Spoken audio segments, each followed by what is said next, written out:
Aprieto firme mi mano y hundo el arao en la tierra.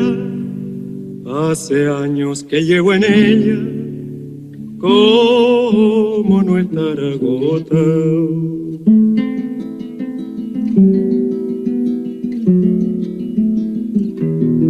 Aprieto firme mi mano y hundo el arao en la tierra.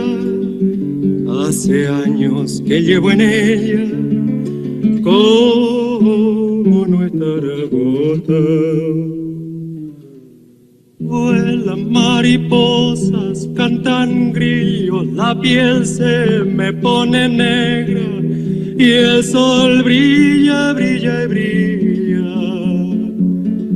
El sudor me hace surcos, yo hago surcos a la tierra sin parar.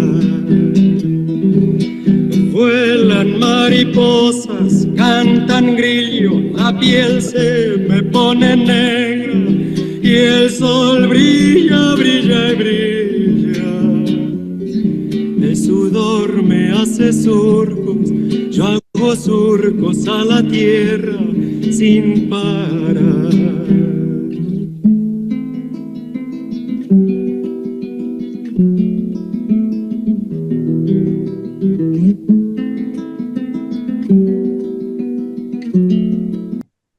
Hola, hola, ¿qué tal? ¿Cómo están? Muy buenas noches, compañeros, compañeras, militantes de Perú Libre, igualmente a los simpatizantes y al público en general.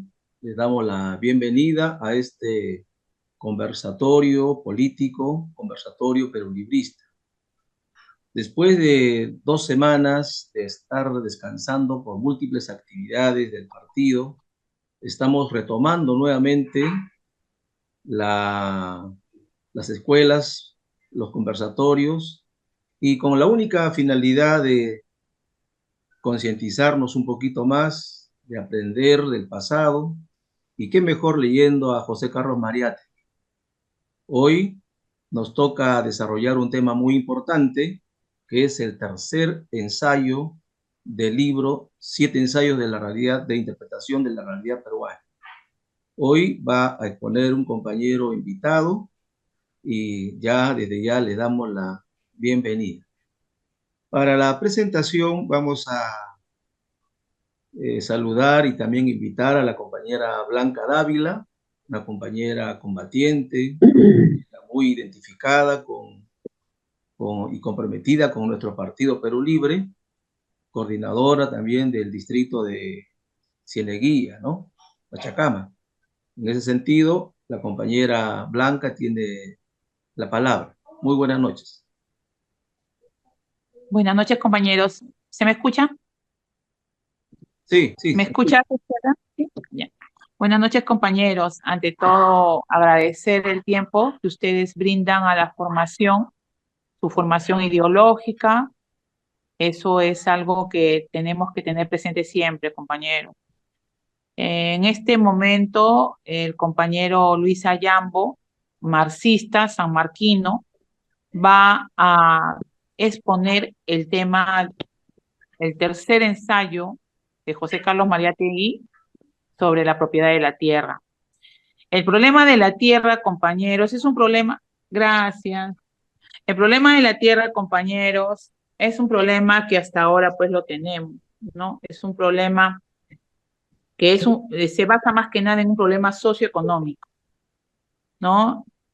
Es el problema de la posesión de la tierra, el problema que hasta ahora tenemos, compañeros, con respecto a el problema de las agroexportadoras, el problema de la nacionalización de los recursos, el problema de la explotación de las personas que trabajan en las agroexportadoras. Entonces, para esto, el compañero Luis Ayambo, que es químico farmacéutico sanmarquino, que trabaja en la industria farmacéutica, en cadenas farmacéuticas, ahora en clínicas, él nos va a exponer este tema detalladamente, compañeros. Entonces le doy el pase al compañero Luis Ayambo, después haremos las preguntas respectivas y se va a hacer un análisis con la actualidad. Gracias, compañero. Muchas gracias, compañera Blanca, por sus palabras. Y le damos la palabra al compañero Luis Ayambu en esta ponencia, San Marquino, el compañero. Le damos la bienvenida otra vez. Por favor, tome la palabra, compañero Luis Ayambu. Sí, ya puedes, Luis. Ya. Bueno, antes que nada, eh, lo que voy a, de lo que voy a tratar, de lo que voy a exponer, es eh, el asunto del problema de la tierra, diciéndoles de que esto no va a ser una... Porque se supone que todo el libro de Mariátegui, el problema de los 7 ensayos de la realidad peruana. Entonces, lo que vamos a hacer es un repaso simplemente acerca del tema para que todos estemos al tanto de todo de todo el punto de vista de Mariátegui, y es un punto de vista actual que no ha perdido vigencia. Eh, pues trataremos de hacerlo lo más sucinto posible para mejor explayarnos más en las preguntas y respuestas. ¿Entendido?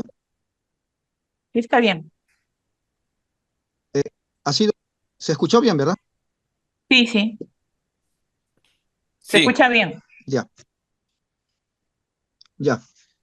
Ok, entonces, cuando hablamos acerca del problema de la tierra, hablamos de un asunto bastante importante. En la obra de Mariátegui se trata este asunto desde sus inicios, desde la época incaica, desde la civilización incaica. Entonces, allí se narra pues que inicialmente en la civilización incaica pues se tuvo una sociedad bastante armoniosa, era una sociedad colectiva en la que el ayllu era eh, un derecho en esa sociedad y se daba la tierra según se pudiera trabajar, ¿no? A los individuos. El imperio incaico respetaba las costumbres agrícolas de las zonas conquistadas cuando habían, porque era un imperio, el imperio incaico. Entonces, como imperio, ellos conquistaban determinadas regiones y en esas regiones ellos aplicaban sus costumbres, no, no eliminaban esas costumbres de esos territorios, más bien las acentuaban, porque obviamente en cada situación orográfica, en cada escenario geográfico, eh, existe un determinado eh, régimen de cultivo, de formas de economía que existían en la zona. Entonces, el Imperio Incaico se adaptaba a a todos esos escenarios y más bien acrecentaba los conocimientos y ayudaba a que la producción fuera mayor. Entonces, durante la civilización incaica se desarrollaron diversos sistemas de agricultura, ¿verdad? Por ejemplo, ahí tenemos actualmente los andenes, las terrazas, los sistemas de irrigación en las zonas desérticas. Todo ello eh, confluyó en que su economía y en que su producción económica, en que en que su sociedad fuera acrecentada gradualmente. Por eso se convirtió en imperio y abarcó mucho territorio a nivel de Sudamérica. Entonces, todo eso fue, eh, ¿cómo se diría? Violentado, ¿no? Fue destruido con la llegada de los españoles. Entonces, los españoles cuando llegaron a estas tierras, eh, llegaron con diferentes objetivos, pero los principales fueron el apoderarse de las tierras y de adueñarse de las riquezas que había en esta. Entonces, con ese propósito, impusieron un sistema colonial. En este sistema colonial, ¿no? Eh, convirtieron a esta sociedad que era básicamente agraria, esta sociedad eh, incaica, la convirtieron en una sociedad minera, principalmente por las riquezas de los metales preciosos que tenían que extraer de las minas en las serranías. Eh, entonces, en ese objetivo, estos invasores eh, ah, hicieron muchos desmanes, mucha mucha devastación en estas zonas aquí en el Perú.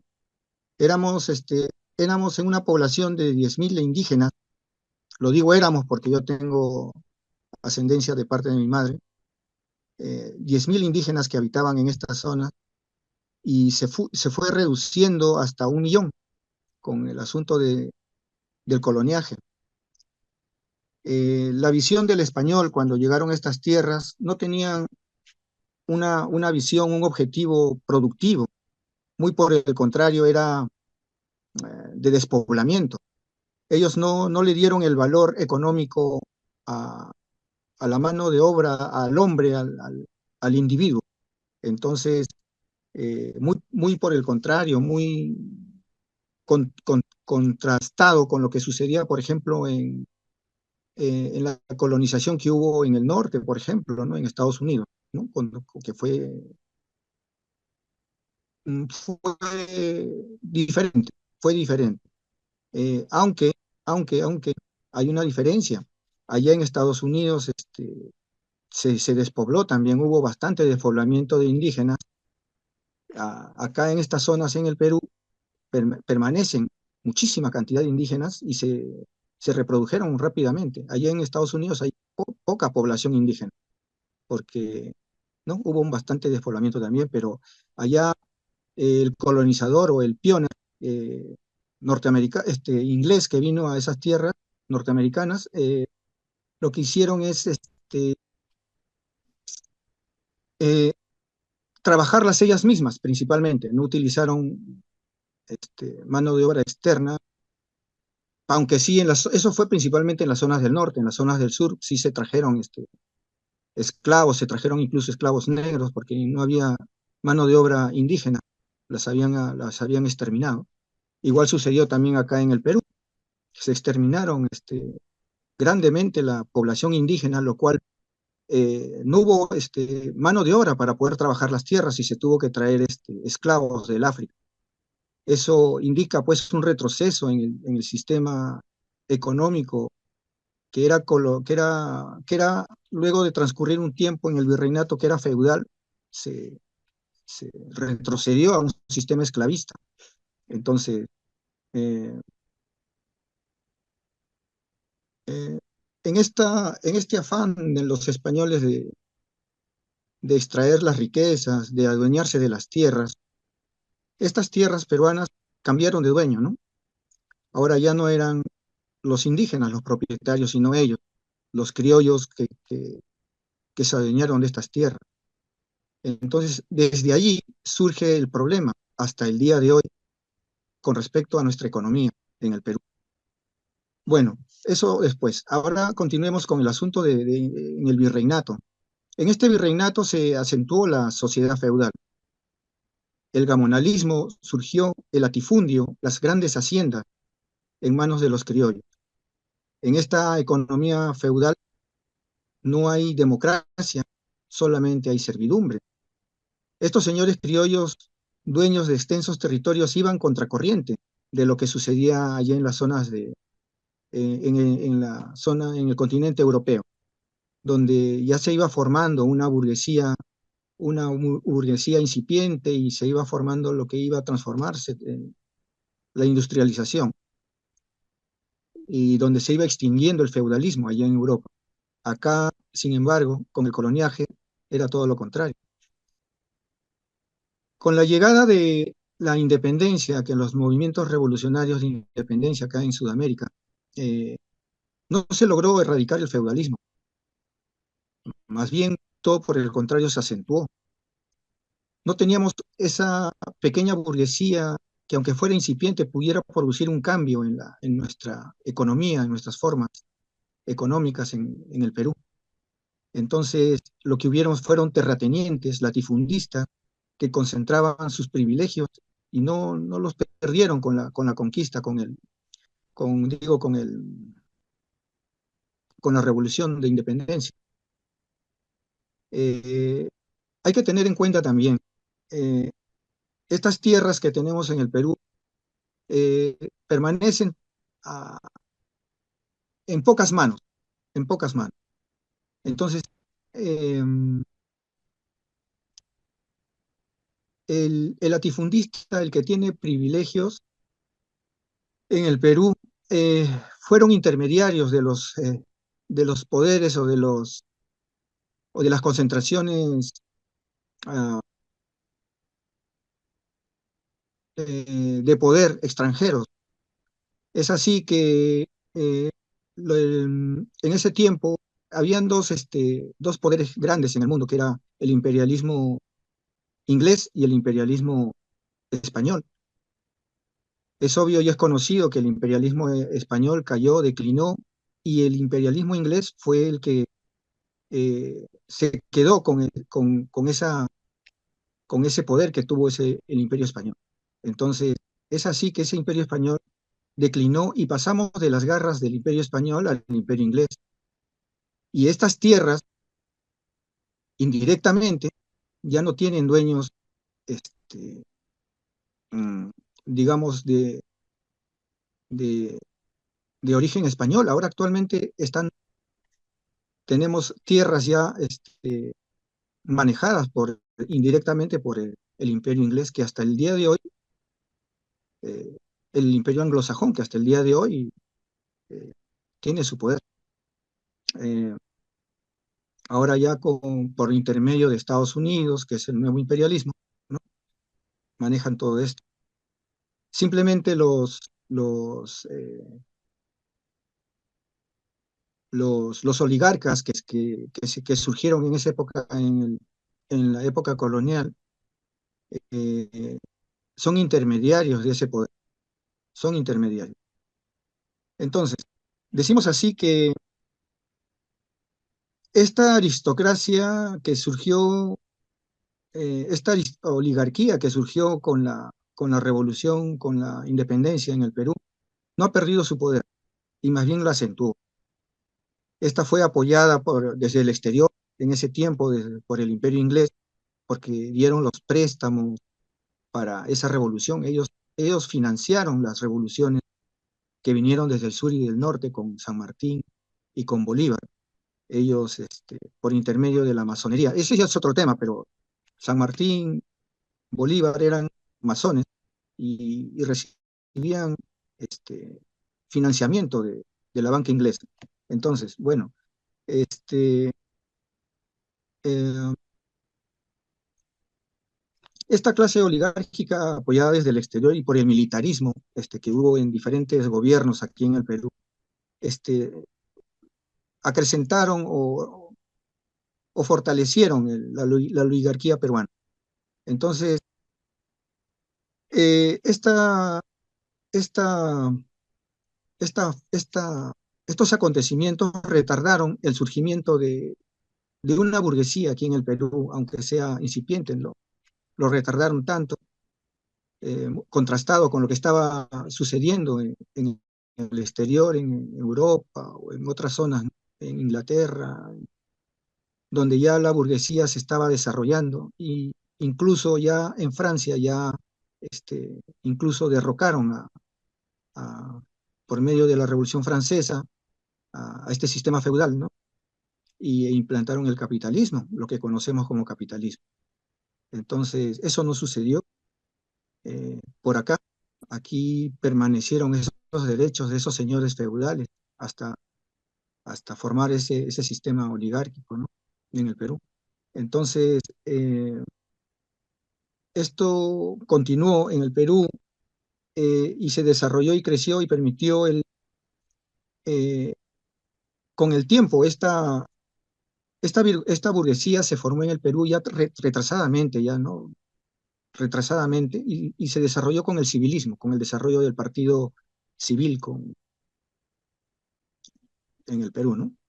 Entonces, esto permitió que se pudieran fraccionar algunas tierras que estaban muy concentradas en pocas manos y empezó un poco a, a desconcentrar la riqueza, ¿no?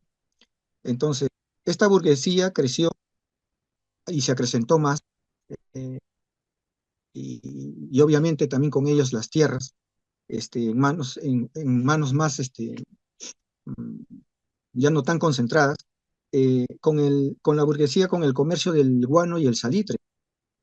Eh, durante este tiempo que tuvimos la riqueza del guano y salitre, la burguesía en el Perú creció, una pequeña burguesía que tuvo contactos con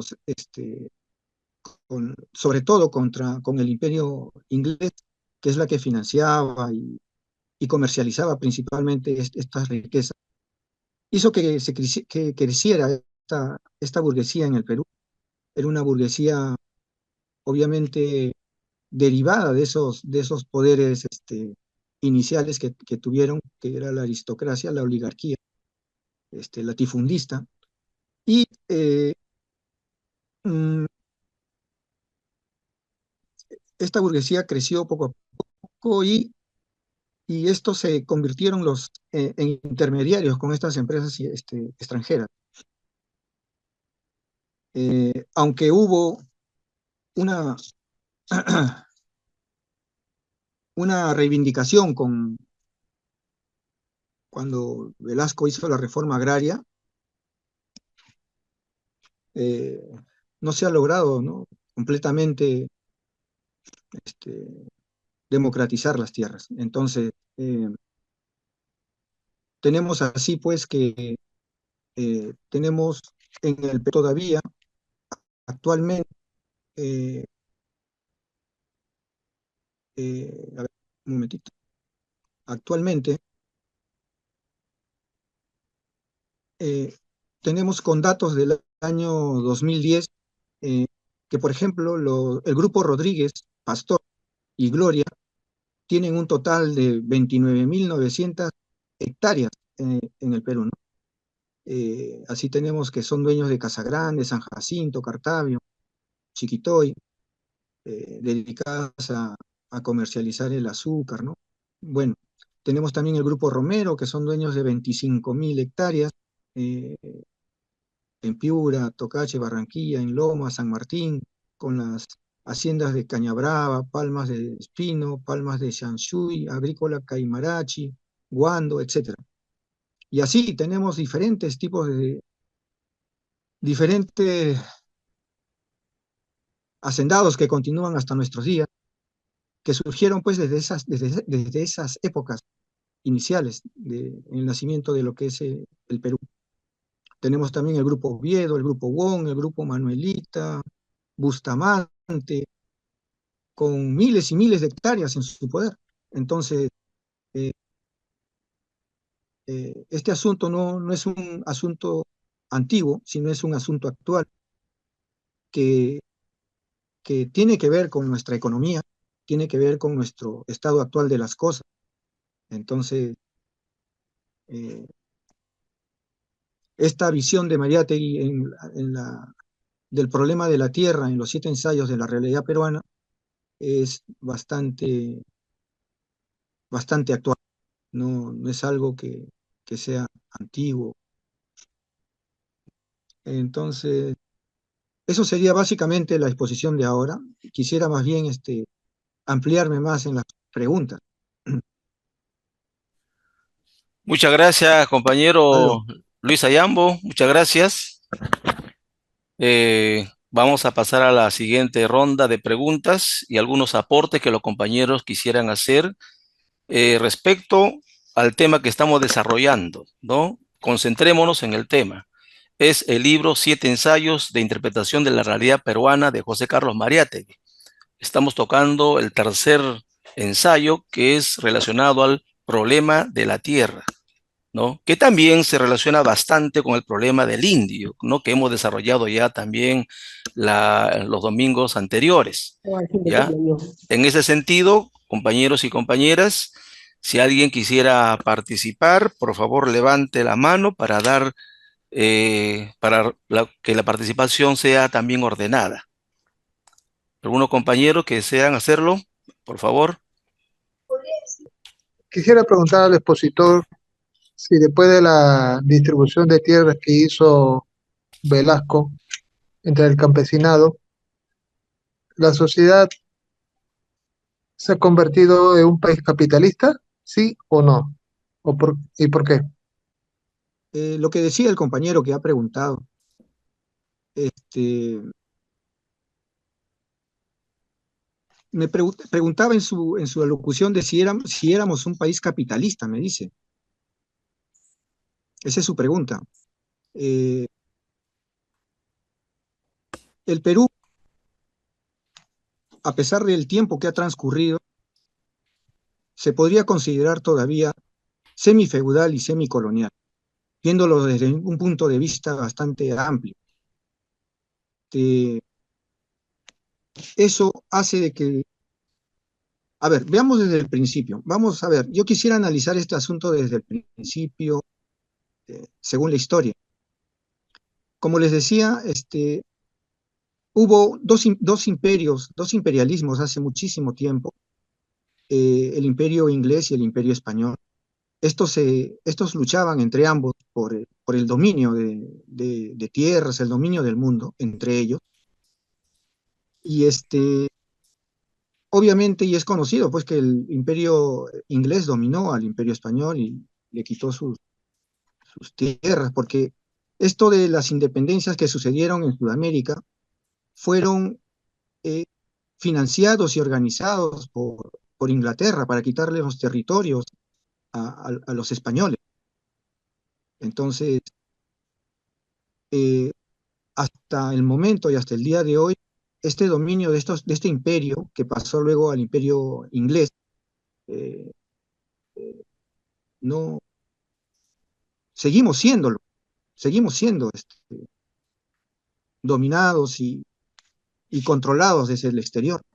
Es así, por ejemplo, lo tenemos a Castillo. Castillo no salió por su propia voluntad, él fue sacado del gobierno. Fue sacado del gobierno, si investigan, ha sido por la CIA norteamericana.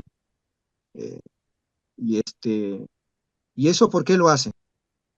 Lo hacen porque quieren permanecer y quieren continuar en sus manos, quieren tener las riquezas del Perú, no los quieren perder. Entonces, es un asunto bastante actual. Eh, lo que ha sucedido hace muchísimo tiempo no es ajeno a lo que sucede actualmente en nuestros días. Eh, Existe actualmente en el mundo dos poderes que se están disputando la hegemonía mundial, que se están distribuyendo sus, sus áreas de dominio, ¿no? Entonces tenemos así, por ejemplo, a los BRICS y al grupo occidental, que, que un, un ejemplo de esa batalla entre esas dos fuerzas las tenemos en Rusia, en Ucrania, ¿no? Este, Estoy ocupado un ratito, amor. La tenemos en Ucrania, donde se está disputando justamente. No, amor, cierra. Un momentito, disculpe. Amor, no, ahorita, pues,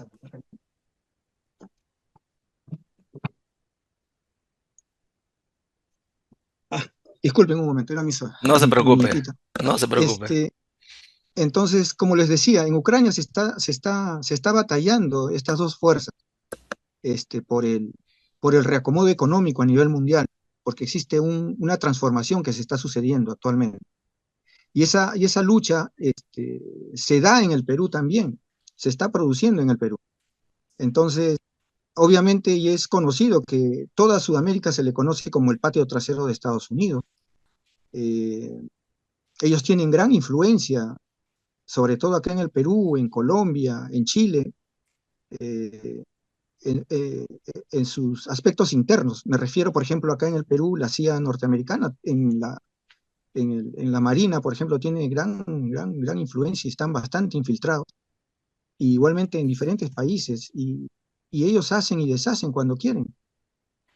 Entonces, cuando quieren traerse abajo un gobierno, lo hacen. Pero sin embargo, a pesar de todo, tenemos países que con bastante y suficiente sentido, o, o qué podría decirse, soberanista, nacionalista, como por ejemplo en Bolivia, como por ejemplo en Venezuela, en la cual han, ¿cómo se podría decir?, parado, contrarrestado ese dominio que viene desde el norte, ¿no?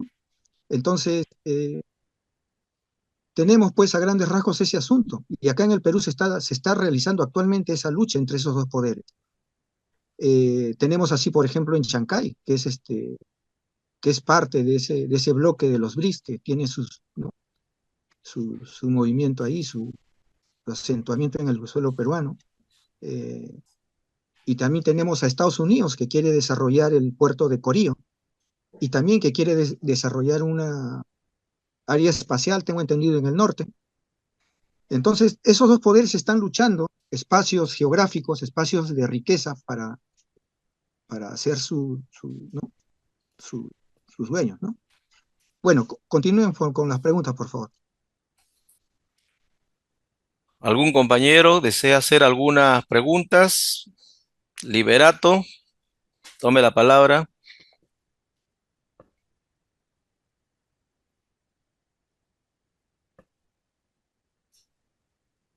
Hola, ¿me escucha? Sí, perfecto, Sí, le Liberato. escucho, dígame. Gracias. Compañero, me da mucho gusto que iniciada la exposición de lo que es la parte histórica, ya nos asentemos en la parte actual, porque tenemos que entender algo.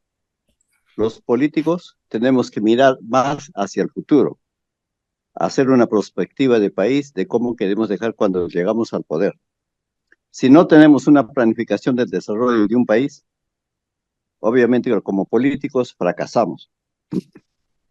Entonces me gustaría una opinión personal del expositor, porque nosotros cuando hemos estado en la campaña del 2021, el Partido de Perú Libre, por lo menos en la región de Huánuco, levantó como su bandera 10% para salud, 10% para educación y 10% para agricultura. Más o menos para ilustrar el escenario, lo único que tengo que decir es lo siguiente. En este momento, nuestro país está sufriendo una fuga de capital. ¿Por qué? Porque los jóvenes que terminan la primaria y la secundaria están abandonando la zona rural. Y entonces, ¿qué sentido tiene una política para poder hablar de esto, de la tenencia de la tierra? Sabemos que nuestra tierra cada vez es más árida, la parte bioquímica de nuestra tierra es cada vez menos sostenible. Por eso es que la agricultura en los tiempos de los incas era mucho más eficientes que ahora. Entonces, me gustaría una opinión personal al respecto, ¿qué es el futuro de nuestro sector agropecuario según nuestro expositor? Muchas gracias. Gracias, compañero Liberato, por su aporte y su pregunta. Por favor, compañero Ayambo. A ver, la pregunta del compañero es el asunto Futuro de la de- agricultura.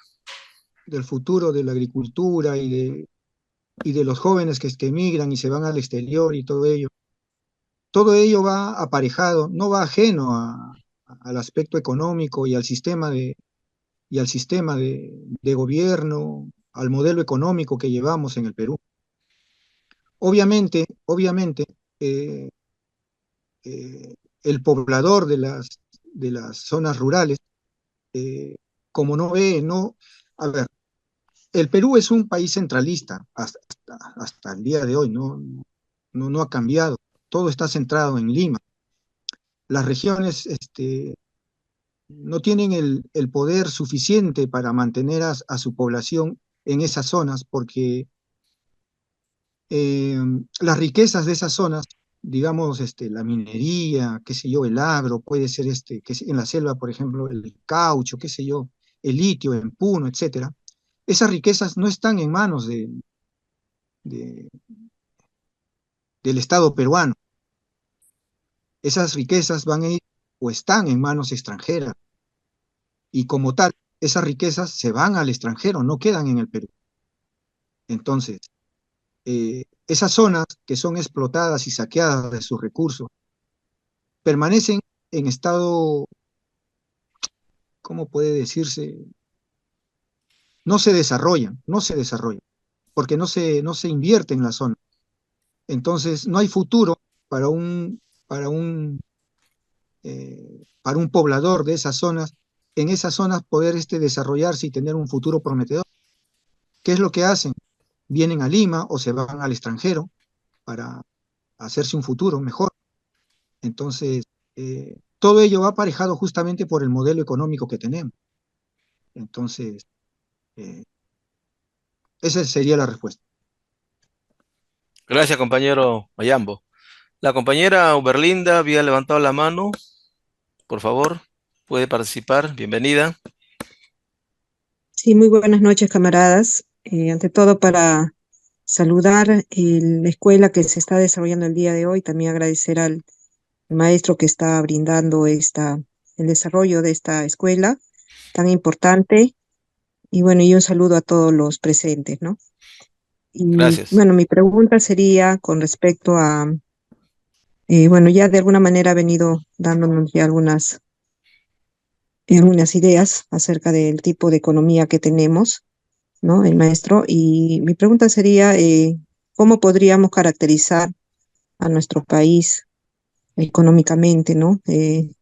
Viendo de que venimos de una cultura, de una tradición, de una economía agrícola, y en qué momento ha cambiado realmente el país, porque muchas veces el sector empresarial pues señala que el Perú es un país minero, ¿no? Y entonces, ¿qué nos podría tal vez aclarar aquí el maestro acerca de cuál es, digamos, nuestra cultura económica ancestral, cómo se transformó, en qué momento y cómo realmente, qué tipo de economía ahora somos, o sea, qué tipo de actividades predominan y realmente sostienen a a nuestro pueblo y a nuestra nación, ¿no? Esa sería mi pregunta, camarada. Muchas gracias. Muchas gracias, compañero Uberlinda. Por favor, Luis Ayambo. Jaime, ¿no? Bueno, Luis, Luis. sí, sí, Luis. Es de todos conocido que Perú pues es un país primario exportador y que permanecemos en esa condición pues no por nuestra voluntad, porque el Perú quiere en sus entrañas, en su Perú profundo quiere cambiar, nos mantienen en esa posición, en esa situación, porque somos necesarios para, para esos capitales exteriores, para esos países que nos mantienen en esa forma hasta el día de hoy. Entonces, cambiar esta situación es bastante complejo, es bastante complejo. En primer lugar, tiene que ver con la madurez de la población.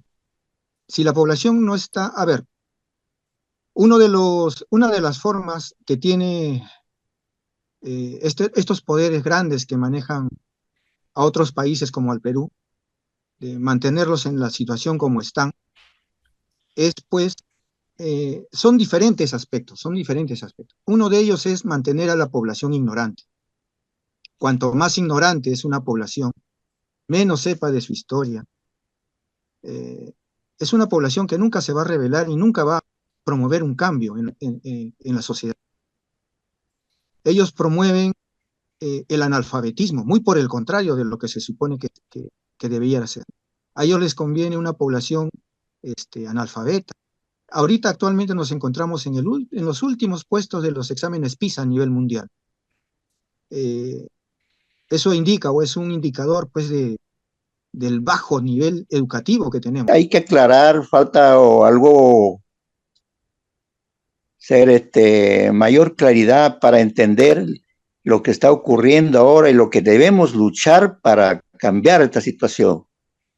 Creo, camaradas, que esto viene a partir de la Revolución Cubana, a partir de los años 60. Entonces, sabemos muy bien que del imperio inglés pasamos a ser colonia del imperio norteamericano. Con la Revolución Cubana se trastoca todo lo que ocurría hasta los años 50, ¿no? Entonces aquí el Perú pues, ha sido completamente dominado por los terratenientes. Era gobernado por los terratenientes, ¿no? Entonces, no había, la burguesía era incipiente, no podía desarrollarse, porque no podía vender sus productos a los agricultores, porque los terratenientes no permitían que los agricultores compraran artefactos, ni siquiera se educaran, prohibían completamente. Así es. Entonces, el gobierno norteamericano en ese tiempo, el gobierno de John Kennedy, tuvo una posición de ampliar los mercados en esta zona de América para los productos de importación. Ampliar los mercados significaba de que se dé reforma agraria para que los campesinos accedan a la tierra y puedan ser un poco más libres para que compren sus artefactos, para que los comerciantes, la burguesía que estaba desarrollándose, pudiera vender sus productos al campo. Por eso es que se da el golpe de Estado.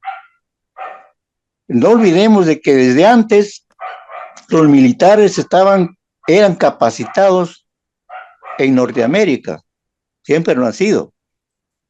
Entonces ellos recibían instrucciones de que el agro debe desarrollarse de tal modo que se amplíe el mercado para los comerciantes, la burguesía que estaba desarrollándose. Entonces, por eso dio el golpe. Hay que entenderlo así. Pero ¿qué pasa? Digamos, promovido por los norteamericanos. Pero ¿qué pasó? Que estos militares eran patriotas. Se les escapó la mano al gobierno norteamericano. En ese tiempo gobernaba, les escapó la mano porque los patriotas que dieron el golpe de inmediato cambiaron radicalmente, teniendo relaciones incluso de inmediato con la Unión Soviética, en ese tiempo desarrollando el socialismo en la Unión Soviética. Tuvieron convenios de armamento, incluso que tenía que defenderse la revolución peruana. Incluso, digamos, es bien claro que incluso lo expulsaron al embajador norteamericano porque se puso muy atrevido acá, queriendo mandar, queriendo imponer. Entonces, prácticamente a los norteamericanos se les fue la mano acá, digamos así, en el Perú, y se dio una revolución radical, pero duró poco, porque recuerden muy bien que ahí en ese tiempo se desarrolló empresas. La clase obrera aumentó, se organizó incluso en una central poderosa que tenía fuerza. Entonces, era un peligro eminente para los norteamericanos. Por eso es que ya habló el compañero de la CIA, empezó a implementar todo un sistema para voltear la página, o sea, para contrarrestar la revolución. Por eso se dio el golpe de Morales Bermúdez y ya sabemos lo demás. Se fue revirtiendo todo lo positivo que habían hecho, se revirtió todo, llegando completamente a borrarse prácticamente todo lo que había hecho los revolucionarios, militares revolucionarios, prácticamente lo anularon todo lo que habían hecho. Claro que no fueron pues no tenían formación socialista los militares, solamente estaban influenciados, habían comunistas incluso que apoyaban este grupo militar, pero estos militares siempre tenían desconfianza incluso con los comunistas que se acercaban para ayudarles, ellos tenían desconfianza. Como no fueron socialistas, no tenían formación revolucionaria, por eso es que fracasó. ¿Ve? Entonces, el imperialismo rápidamente se dio cuenta de las falencias y revirtió nuevamente a favor del imperio, ¿no? Desarticuló todo, anuló, incluso fíjense ustedes, que las empresas estatales que estaban desarrollándose, que eran fuertes, empezaron a poner administradores para que lo hagan fracasar, hasta anularlos. Y vino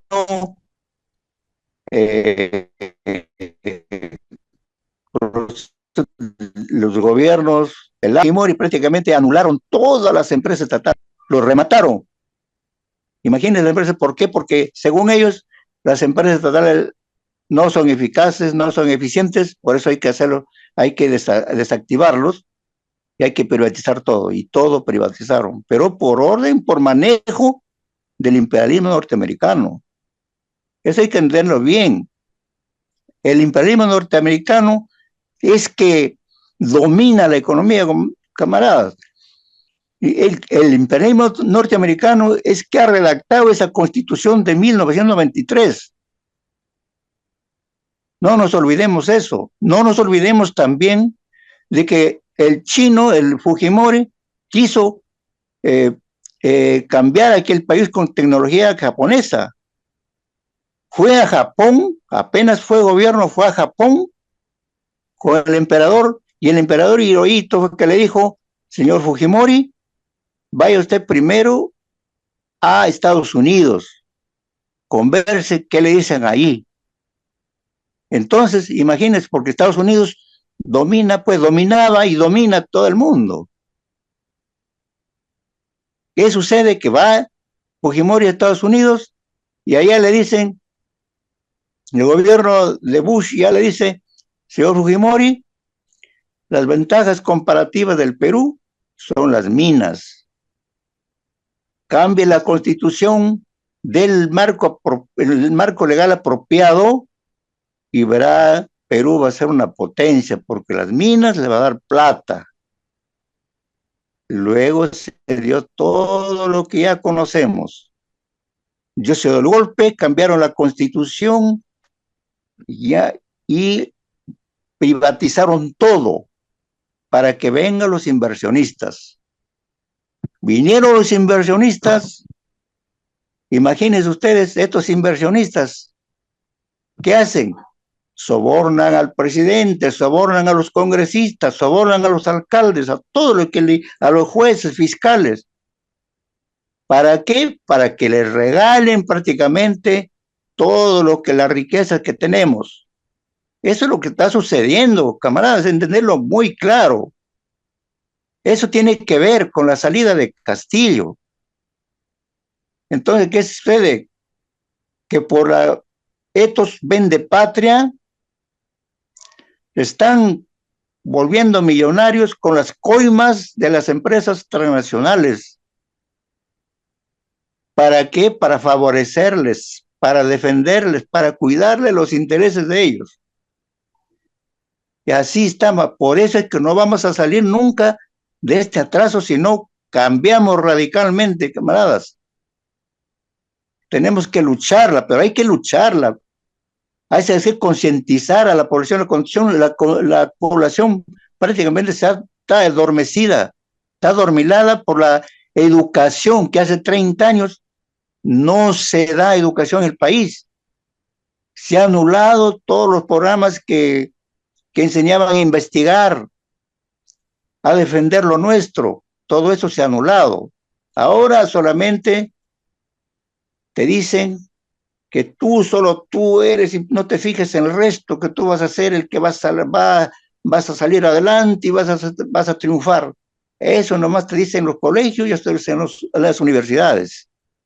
No hay, comparado, nosotros tenemos una cultura milenaria envidiada por los extranjeros, por especialistas, por estudiosos extranjeros. Nuestra cultura es una cultura de solidaridad, de mutuo respeto. Esa es nuestra cultura milenaria. Y en convivencia con la naturaleza. Eso entendamos, camaradas. Cuidamos la naturaleza, incluso que Dios era la tierra, Dios era el sol. Y hay, camaradas, entiendan, eso existe todavía en el campo. Diferentes partes del país existe esa cultura. Eso del aire, eso de la mutuo apoyo solidario, eso se da.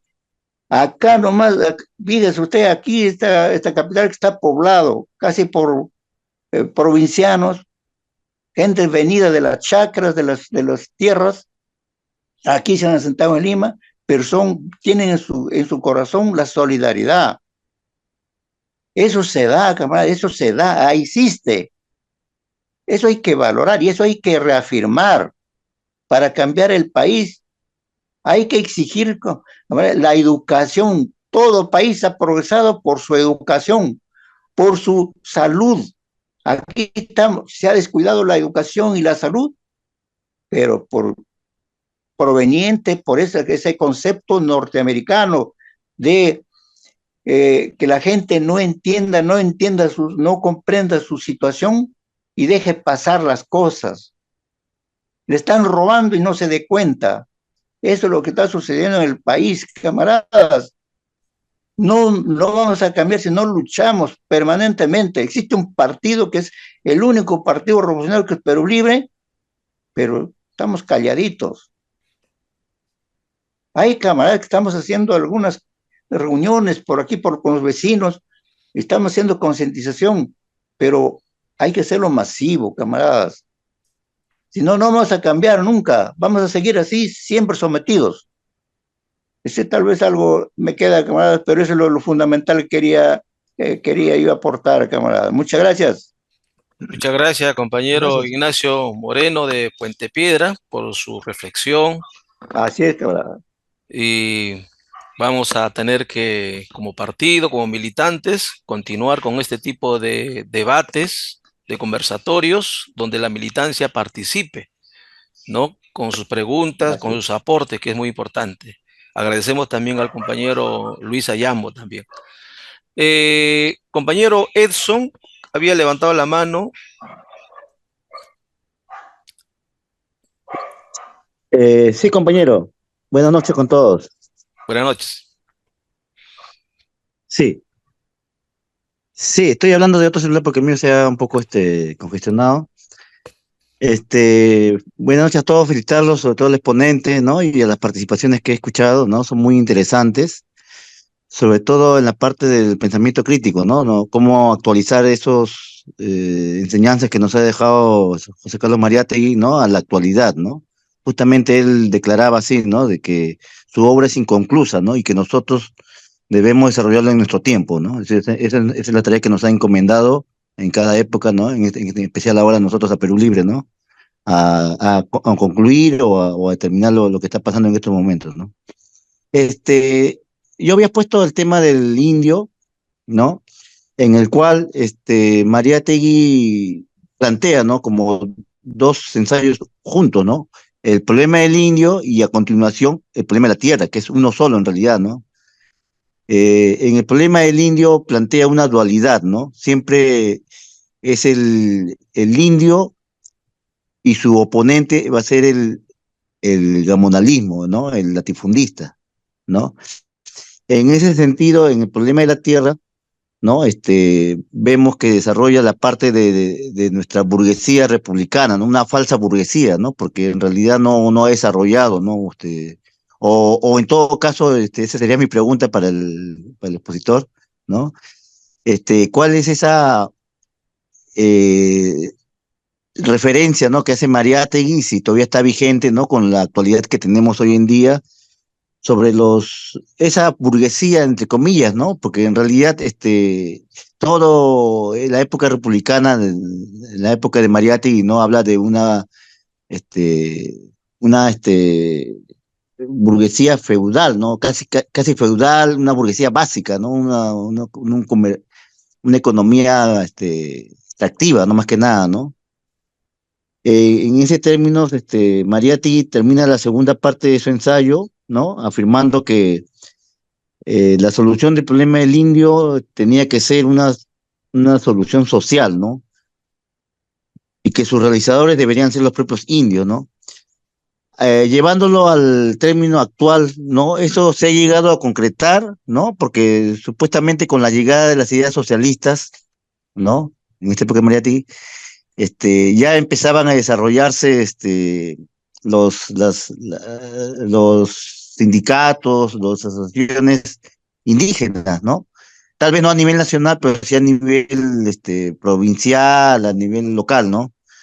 Y para esta época supuestamente ya deberíamos tener desarrollado a nivel nacional un tema indígena fuerte, ¿no? Pero la realidad es que no, sí vemos esporádicamente, ¿no? Así por regiones, ¿no?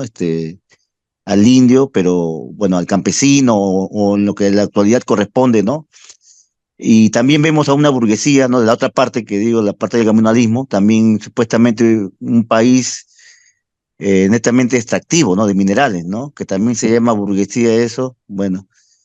Y el desarrollo de la actual de lo que sería el turismo, ¿no? Que siempre está en contradicción con la minería porque el turismo necesita las mejores condiciones para atraer al turista, ¿no? Al extranjero, ¿no? Para que deje su capital acá, ¿no?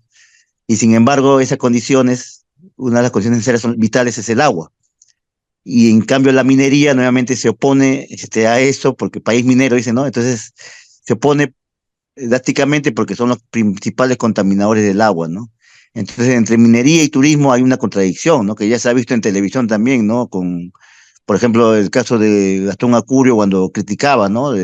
Que no se debe poner transgénicos a las papas y la defensa del agua también, ¿no? El agua limpia, ¿no? El agua potable, ¿no? Entonces se ve esas contradicciones, pero a nivel de la clase burguesa, ¿no? No, en cambio, en la parte del indio, por ejemplo, ahorita tenemos un problema actual que son las titulaciones en las tierras, en las comunidades campesinas, ¿no? Uno de los principales problemas ahorita actual, que hemos estado viendo en el Congreso también de repente, si lo habrán notado en las redes, es que la expansión de Lima ya ha llegado a ocupar zonas que estaban destinadas para las comunidades campesinas.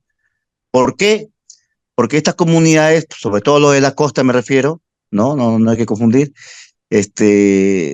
no han desarrollado, pues no están vacías, o en cerca de a las grandes capitales, el tema agrario no reditúa, ¿no? No hay otros temas de la ciudad que tienen mayor valor, ¿no? Al tipo de cambio actual, ¿no? Que le da más satisfacciones para las poblaciones que antes eran campesinas y que están cerca de las ciudades para cambiar de rubro, se puede decir, ¿no? Ya la parte agrícola acá en la capital, cerca de la capital, no es rentable, ¿no?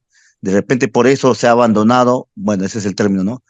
La parte agrícola, ¿no? Entonces, ante eso, más hay necesidad de vivienda, ¿no? Entonces, ese es el tema actual que tenemos hoy en día en las comunidades, ¿no? Que afecta a las comunidades y al tema de la vivienda, ¿no? También hay una contradicción entre el pueblo, ¿no? Así como hay una contradicción a nivel también de burgueses, intereses burgueses, también hay una contradicción a nivel sobre el uso de la tierra, ¿no? El uso y el usufructo de la tierra, ¿no? O para vivienda o para zona agrícola, ¿no? En ese sentido, yo le agradezco de antemano al expositor, ¿no? Si nos podría dar más luces sobre eso, ¿no? Y en qué sentido, ¿no? En la actualidad, el indio se ha llegado a desarrollar, ¿no? Y en qué forma se ha transformado, ¿no? De repente ahorita el proletariado, de repente, ¿no?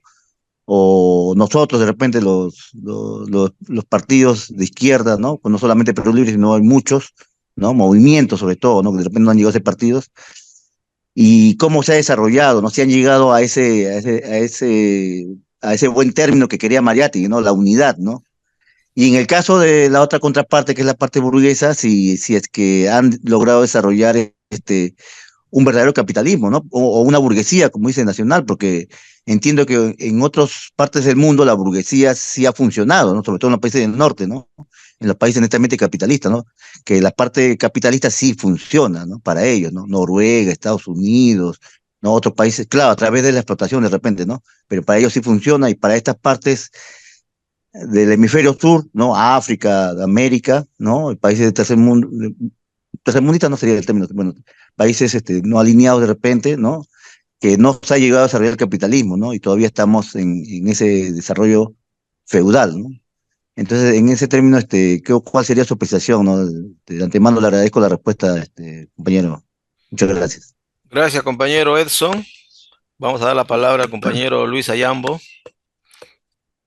Bueno, gracias por la pregunta.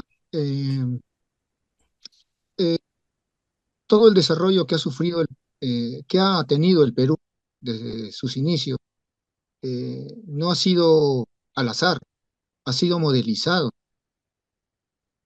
por los imperialismos en su momento y por los imperialismos en las diferentes etapas por las que ha pasado el Perú. El hecho de que seamos todavía un país primario exportador, de que solamente se nos lleven nuestras riquezas, eh, ha sido modelado. Y es no solamente el Perú, son diferentes países donde sus riquezas son extraídas y no pueden desarrollar.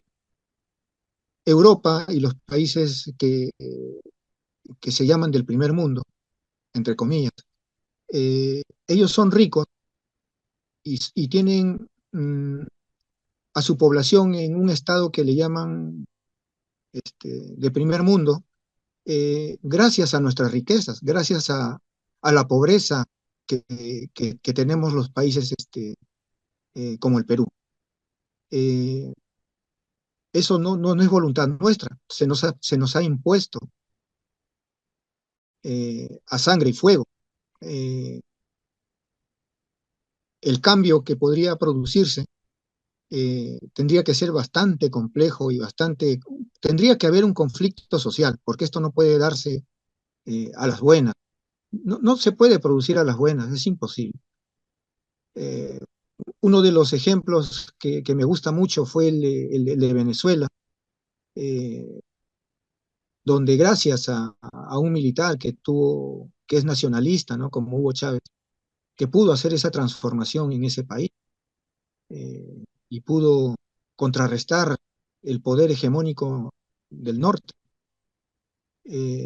Acá en el Perú se pudo producir eso también con Velasco, pero como dijo el compañero anterior, todo eso fue hecho a propósito.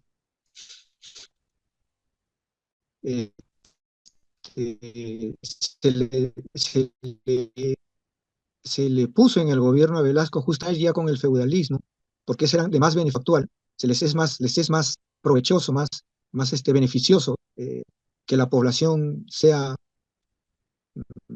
más asequible a los capitales, a los comercios, que tener un gobierno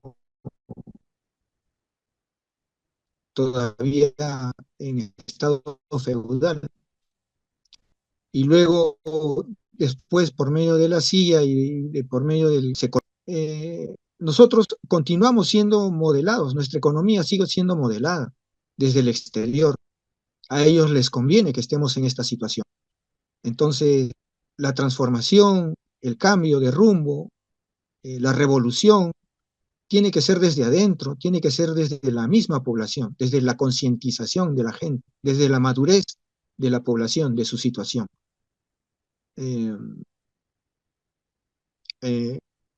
Bueno, no me acuerdo de la otra pregunta, pero eso sería la respuesta. Muchas gracias, compañero Luis Ayambo. Ajá. ¿Algún compañero más que quisiera participar ya para ir cerrando?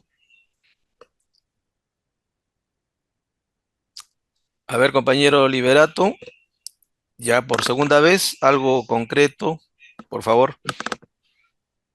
A ver, mi segunda intervención es para adicionar algo más y lo actual. Nuestro problema real en nuestro país es que nuestra agricultura es de sobrevivencia.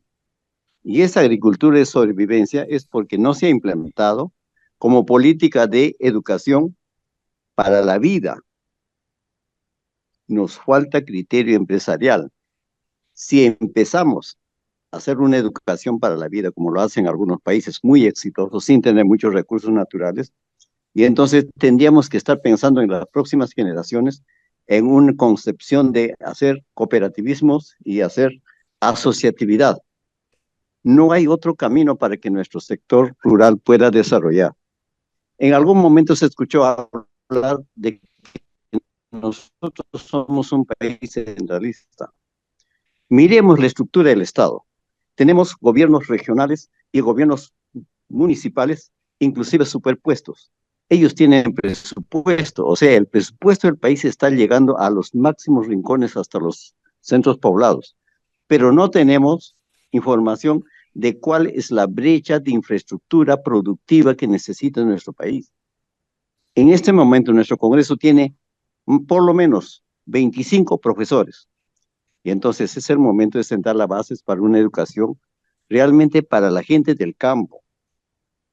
Y esa es una tarea muy pendiente todavía, porque la propiedad informal que tenemos, ya forma en comunidades o ya forma de concesiones, no nos permite hacer empresa. La situación muy particular de esa política de desarrollo regional necesita unos ajustes a la ley orgánica de los gobiernos regionales y municipales. O sea, poner candados, porque lamentablemente, ¿cuánto por ciento de los presupuestos que van a los gobiernos regionales y a los gobiernos municipales están para apoyar al sector productivo? Candados necesarios, obligatorios para esas autoridades. Bien que se están regulando algunas cosas como los movimientos regionales que han sido una banda de delincuentes que, si nosotros vemos el marco jurídico, no hay una fiscalización eficiente a los gobiernos regionales como a los ministerios. Y para completar, es necesario un marco jurídico para que los recursos vayan a mejorar la competitividad del sector agropecuario. Obras por impuesto que los recursos que están produciendo la minería debe ir no solo el 5%, debe superarse más para que la inversión sea directa y los problemas sociales se mitiguen y hay posibilidad de que los chicos que están saliendo de los colegios en nuestras regiones puedan quedarse como empresarios ahí. Con eso termino. Muchas gracias, compañero Liberato, por su gran aporte. Y esto es justamente la razón por la cual hacemos estos conversatorios. Aprendemos de otros compañeros que tienen mayor experiencia por su actividad, por la vida que han transcurrido durante los años anteriores. Y esto nos permite a nosotros también aprender, compartir nuestra experiencia, nuestra sabiduría. Las escuelas políticas tienen esa función, ¿no? Debatir, ¿no? Aportar igualmente. Quiero también compartir algunos apuntes que yo había desarrollado sobre la problemática que hoy estamos hablando, ¿no? Ya en el plano actual, ¿no? En el plano actual. Por ejemplo, ven aquí en una lámina en el cual el Instituto de Estadística e Informática en el año 2008 hasta el 2018 ha desarrollado pues un estudio sobre el crecimiento demográfico. Hasta ese año 2018, ya estamos hablando hace 6 años atrás, aumentó un 12%, de tal manera que la población se incrementó de 28 millones a más de 32 millones de habitantes. Hoy tranquilamente sobrepasamos los 33 millones de habitantes ya.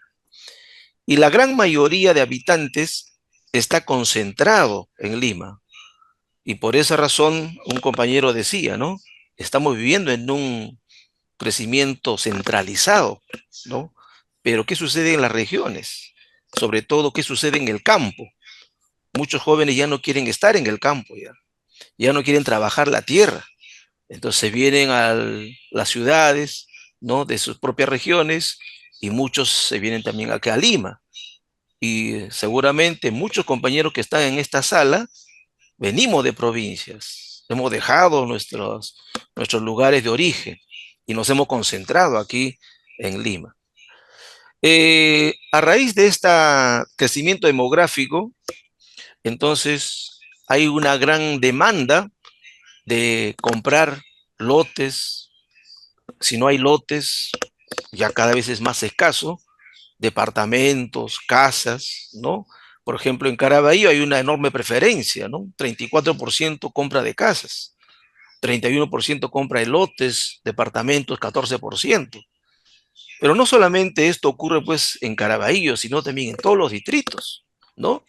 Por ejemplo, este estudio realizado por ADI Perú, por ejemplo, los focos de más desarrollo inmobiliario en Lima es Lurín y Caraballo, ¿no? Por ejemplo, en Lurín se requiere pues 500 hectáreas para construir edificios de 5 pisos para 112.000 viviendas. Igual también en Caraballo. Pero la realidad de Lima, nosotros sabemos muy bien, cuando vamos, por ejemplo, hacia la zona sur o hacia la zona norte, ¿no? Por ejemplo, por la avenida principal, por ejemplo, aquí de la Túpac Amaru, por ejemplo, ¿no? Las casas ya están copando toda ya, digamos, los cerros. Lima no es una ciudad, digamos, pues plana, como es, por ejemplo, Buenos Aires, ¿no? En Buenos Aires no hay cerros, ¿no? Todo es plano. En cambio acá no, acá hay bastantes cerros. Uno va a la zona norte, a la zona sur, ¿no? Y va a encontrar pues que todos los cerros que antes, hace 20 años, ¿no? Estaba totalmente descubierto, ahora no, está cubierto de casas, completamente, ¿no? Entonces, ante esta demanda de la demografía, por la necesidad de tener casas, etcétera, ¿no? Entonces, ¿qué está ocurriendo? Lo que está ocurriendo justamente es de que en Lurín y en Caraballo se están realizando pues las depredaciones de los terrenos agrícolas. La alcaldía metropolitana y también de los distritos, ¿no? En contubernio, en asociación con empresarios de la construcción, ¿no? Están convirtiendo las áreas agrícolas en áreas urbanas. Y lógicamente esto ya es por debajo de la mesa, ¿no? Y así, los terrenos, por ejemplo, aquí en Caraballo, ya han desaparecido, ¿no? Me refiero a terrenos agrícolas, enormes terrenos agrícolas. Yo actualmente en el lugar donde yo vivo, aquí en Caraballo, antes, conversando ya con muchas personas, era chacra, completamente chacra. A partir del kilómetro 15, 16 de la Tupac Amaru, era totalmente chacra, hasta el río Chillón. Pero hoy en día no, encontramos casas en el kilómetro 22, en el kilómetro 23. Entonces las zonas agrícolas están ya depredándose, ¿no? Y está disminuyendo, ¿no? Y seguramente va a continuar. Pero esto no solamente ocurre en Caraballo, en Lurín, en Pachacama igualmente. Ni hablar ya de la zona del Valle del Río Rímac, ¿no? Porque ya prácticamente no hay agricultura ya, ¿no? Entonces, ante esta situación, ¿qué hacer, no? Bueno, primero pues hay que reflexionar por la situación que está ocurriendo, ¿no? Tomar una conciencia de país, precisamente, ¿no? Pero así como está ocurriendo en Lima, la depredación de los terrenos agrícolas, pero a nivel de todo el Perú y principalmente, ¿no? En la costa, ¿no? Ya sea norte y sur, desde Arequipa hasta Tumbes, Piura, principalmente Ica también, hay una concentración de la propiedad en pocas manos. Así es. Como lo decía el compañero ya Luis Ayambo también, lo había mencionado él, ¿no? Hay muchas empresas que son dueñas de enormes hectáreas de terrenos agrícolas, ¿no? Ahí, por ejemplo, había mencionado, y seguramente también él lo tiene este cuadro, ¿no? Ahí vemos, pues, Grupo Gloria, el Grupo Oviedo, ¿no? Que tienen, pues, miles y miles de hectáreas a su disposición, ¿no? 12.000, 20.000, 30.000, ¿no? Hectáreas. Y lamentablemente, si antes, por ejemplo, los gamonales, los latifundistas eran dueños de un pueblo entero con toda la población, ¿no? Está ocurriendo más o menos así. En cambio, el agricultor pequeño, familiar, que practica una agricultura familiar, apenas tiene 2 hectáreas, 3 hectáreas. Y esos agricultores son los que digamos, nos proveen de los alimentos. Nosotros tenemos acá en Caraballo, pues, varios mercados y vienen aquí directamente los agricultores, ¿no? Aquí más o menos lo que es verduras, frutas, es más o menos, digamos, que se pueda comprar, ¿no? Que la economía popular, bueno, está al alcance todavía de comprar esos productos, ¿no? Pero ya en el centro, ya las cosas ya también por el transporte va cambiando, ¿no? Entonces, los grupos grandes, agroexportadores, ¿no? Se están adueñando.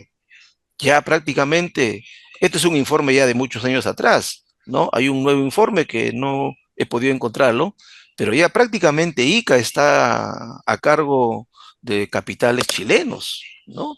Igualmente la zona de Lambayeque, la zona de Piura también. Entonces, estamos viviendo o retornando, ¿no? A las épocas pasadas del gamonalismo, latifundismo, ¿no? Imaginemos, por ejemplo, ante una situación de carácter, como hemos pasado ahora último, ¿no? Por ejemplo, de la pandemia. ¿Quién ha proveído los alimentos? ¿Qué actividad se ha jugado la vida por todos nosotros? Uno de ellos ha sido el sector salud, ¿no? Doctores, enfermeras han de alguna manera, pues han estado trabajando, ¿no? Yendo a las casas, en los hospitales, en las clínicas. Pero el otro sector ha sido la agricultura.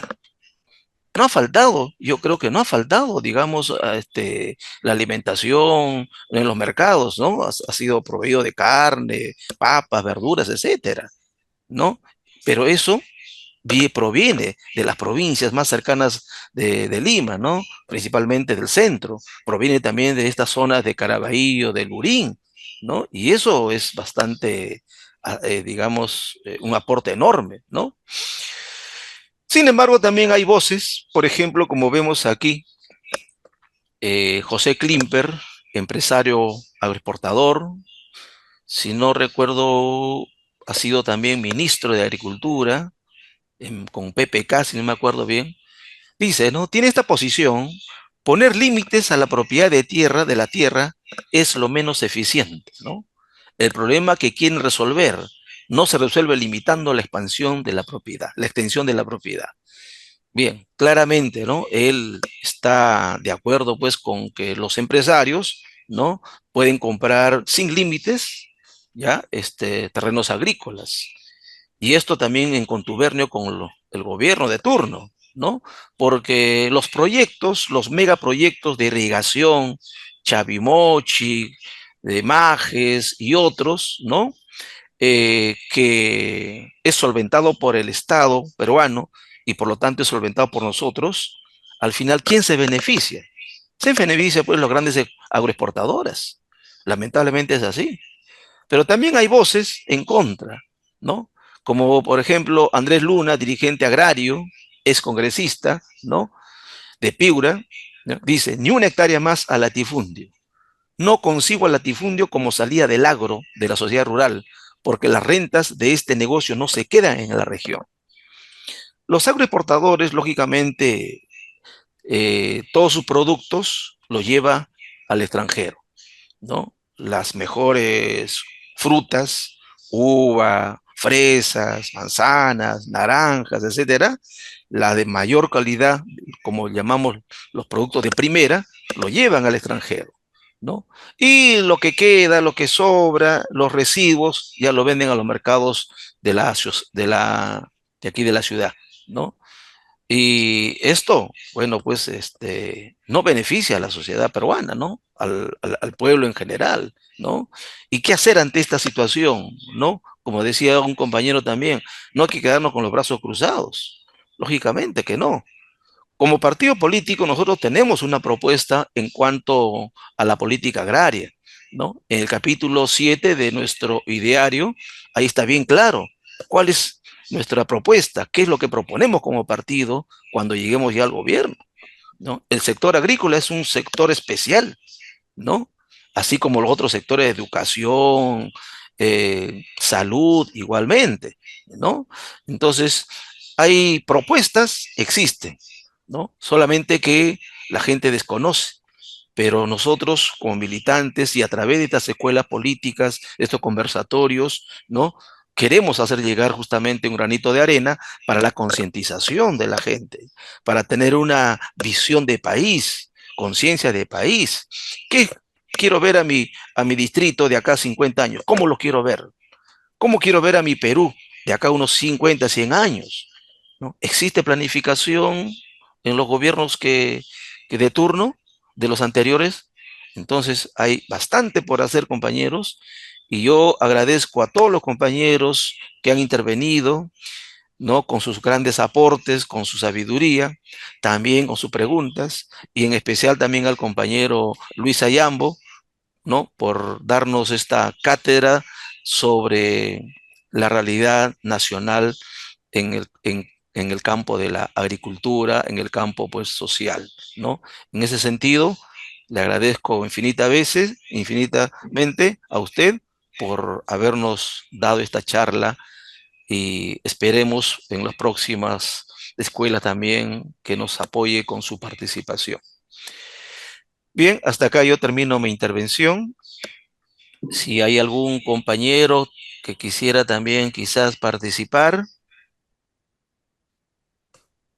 Solamente que, bueno, en todo caso, para siga usted con estos, impulsando estos conversatorios y sobre todo con el partido tiene que ser en permanente movimiento con la gente, concientizando por todos lados. Eso hay que impartir a los camaradas, porque de otro modo no se va, no se puede, no se va a poder. Como dice el dicho, no hay, si no hay luchas, no hay victorias. Saludos, camarada. Buenas noches, buenas noches. Muchas gracias. Bien, bien, para finalizar, las palabras del compañero Luis Ayambo, por favor. Bueno, eh, para realizar algún cambio aquí en el Perú, algunas transformaciones en beneficio de todos, pues es necesario llegar al poder, ¿verdad? Si no, no se puede hacer ningún cambio. Entonces, para llegar a este propósito, a este objetivo, se tiene que trabajar en las bases, desde de abajo, para poder llegar hasta arriba. Entonces, es importante pues la concientización. Eh, el asunto es poder transformar este Perú que necesita tanto, pero obviamente no va a ser fácil. Ya tenemos la experiencia con nuestro compañero Castillo, que el asunto no es fácil. Así lleguemos al poder, el asunto no es fácil. Siempre va a haber y siempre ha habido influencia desde el exterior para no realizar cambios y transformaciones en nuestro Perú. El asunto va a ser muy difícil, pero no imposible. Gracias, compañero. Gracias a usted, compañero. De esta manera, la compañera Blanca, por favor, usted que está responsable de esta escuela, cierre ya, compañera, el evento.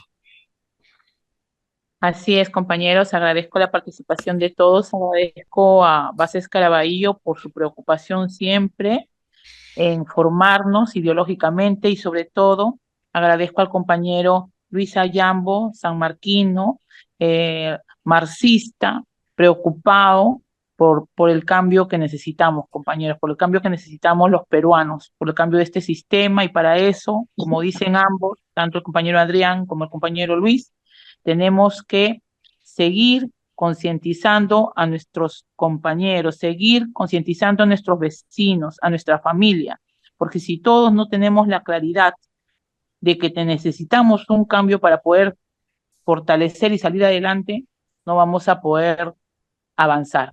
Gracias, compañeros, a todos. Se les quiere, se les estima y se les pide siempre su apoyo para las escuelas políticas. Muchas gracias. Muchas gracias, compañeros, a todos, y también los esperamos en el próximo domingo. Muchas gracias. Así terminamos entonces la escuela. Gracias, Luis. Gracias, chicos.